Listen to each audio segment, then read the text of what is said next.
Okay, Carrie, today we are going to talk all about special needs trusts and how they can safeguard benefits in Central Florida and Orlando for all types of people that need to use them. So, first, let's talk about the stakes here. Like, what parents don't know until it's too late. And I'm going to start with the fear. I myself am a special needs parent, and this is a fear that every parent in this situation carries. What happens to my child when I'm gone? I think even non-special needs parents are thinking about that. What does the answer actually look like without a supplemental needs trust in place? Right. I mean, just like you described, I think it's a huge fear because obviously, you love your child so much, and the fear of you not being there to be able to help them make decisions, be their advocate, oversee them is a huge fear time and time again when I talk to parents.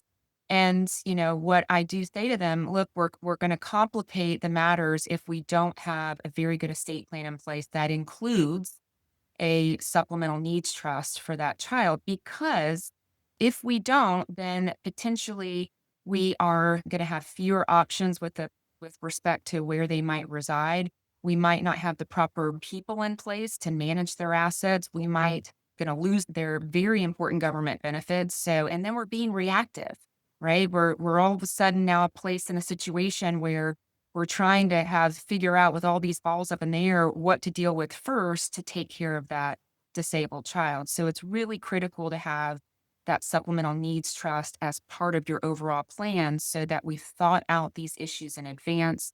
We have the right people in place and we know that we're going to protect those very needed benefits, um, and not have any interruption when that parent passes away. Let's talk through what a supplemental needs trust actually is. Mhm. In plain terms, not necessarily the legal definition, but what it means for a family's day-to-day reality. So, a supplemental needs trust is going to be a trust that would allow those assets that are in the supplemental needs trust to be excluded from being counted as an asset towards that $2,000 threshold.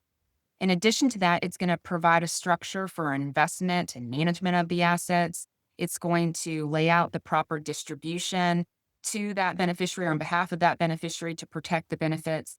And I also think what's really important is it protects that beneficiary from creditors and predators, right? Those that want to prey on somebody, um, they think that there's an opportunity there to be able to take advantage of them and to somehow be able to access their funds. So that's going to kind of lock it up for their benefit and protect them. Okay.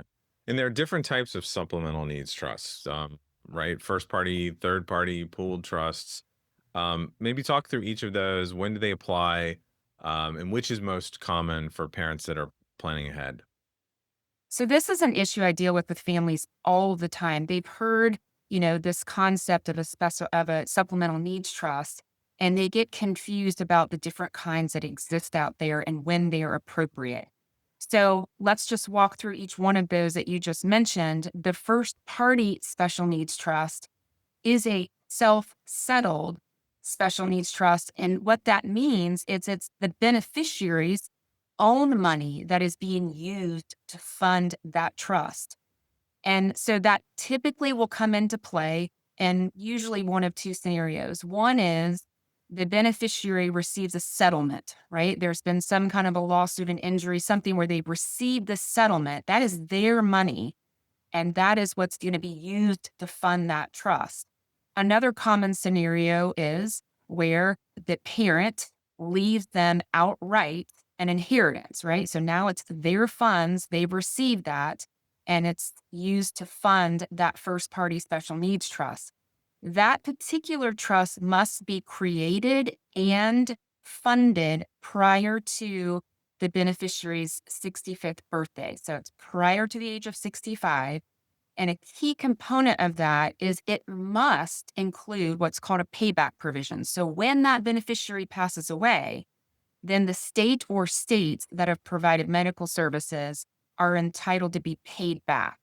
And so that is a big part of that trust being a valid first party special needs trust. It's the individual's own funds that are using to fund it, has to be before age 65, and there must be a payback provision.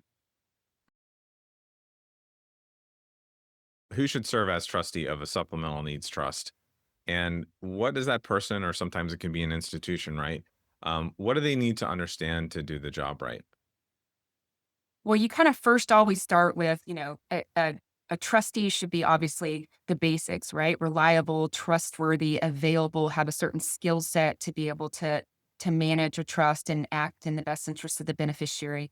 But when you get into the world of special needs trust or supplemental needs trust, ideally that person or organization is going to be someone that either has a background or knowledge of public benefits, that landscape. And again, it kind of changes over time. So you want somebody that has, that knowledge already. Ideally, not everybody has that, right? So if they don't, and you still really trust this person to do what's right, and you want somebody that's going to be um, uh, not hesitate and seeking guidance from an attorney that knows this area of law, right? So they're not going to just kind of go it alone. They're going to say, look, I want to make sure that I'm not going to run afoul of those government benefit rules. And I want somebody to help me make the analysis of what distributions are we gonna make? When are we gonna make those? Are we worried about maintaining that particular type of a benefit? Sometimes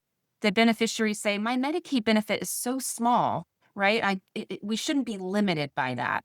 So, it's either somebody that has the knowledge or somebody that's willing to work with somebody that has the knowledge to set it up and make sure it's, administered, in the best way possible from, that time that they start and ongoing, because again, the laws can change and you want to be able to have that flexibility to adjust as time goes on. So let's talk a little bit more about maybe some resources, Florida related resources, pooled trust programs, advocacy organizations. Are there any that you regularly point families to as part of their supplemental needs plan? Mhm.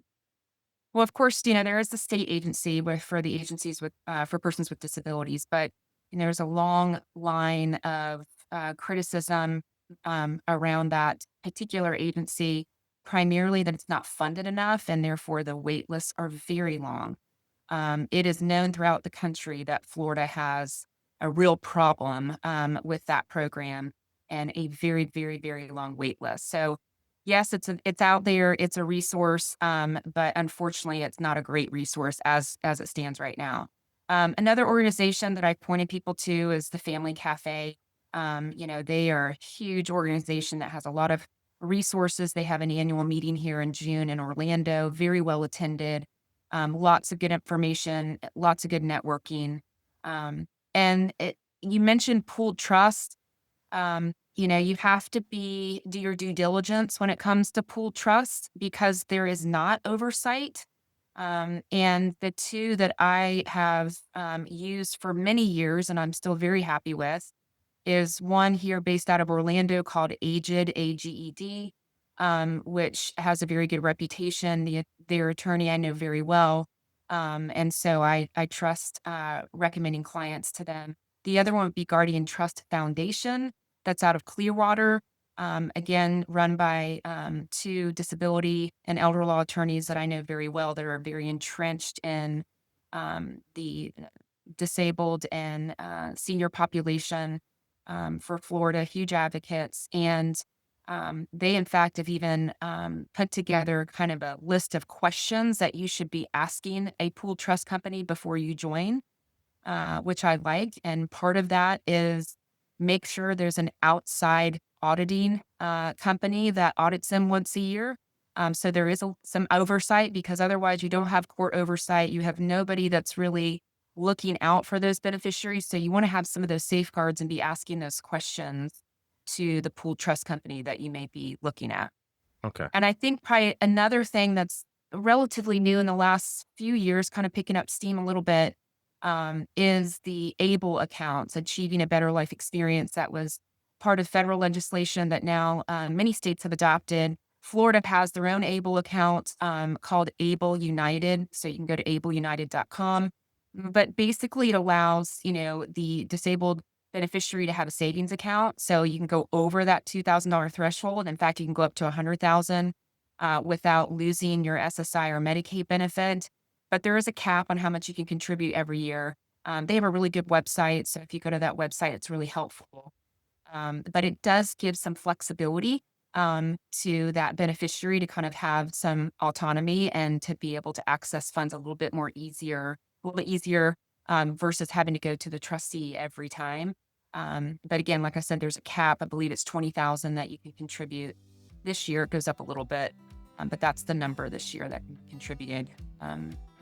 And that's from all sources. It can't be just 20,000 from me, and then 20,000 from my mom that goes into the account. It's a set amount, total amount of 20,000 per year.